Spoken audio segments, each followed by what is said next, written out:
you go into a let's say we'll take a car auction. You go to a car auction. And then the party's like, okay, the starting price on this car is $2,000. All right, $2,000, $1,000. Somebody raised, like 2,500. Somebody raised their hand. 2,600. Somebody raised their hand. And they keep going. And then finally they hit on the price point of $5,000. 5,000 going once, twice, sold. Boom, auction. A Dutch auction. And this is really funny using that same example.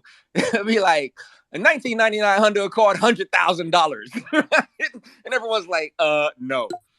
100 car, 99,000, 98,000. Basically, what it does is it starts the floor at the high price point.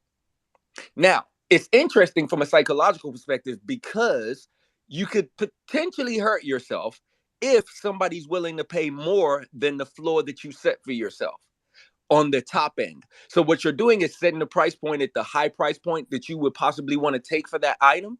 Let's say you sell a PFP for 10,000, you put it up to 10,000, and then every day you set the programming to deduct $500 from it.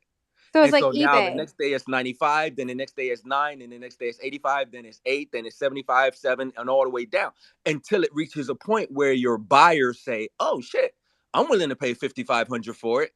Now, the psychology in that is if they're willing to wait it out, and if they're not necessarily a big supporter, they might be like, well, shit, I'm gonna see if I can catch that thing at $4,000 or $3,000 or $2,000. So you could actually hurt yourself, right? So I still feel like for the average person, a regular auction is the way to go. But there are certain models where a Dutch auction is better as a way of selling a good. Yo, there's an aside I wanted to add from the last room, and again, I'm sorry for jumping. I just wanted to No, add it. no, please.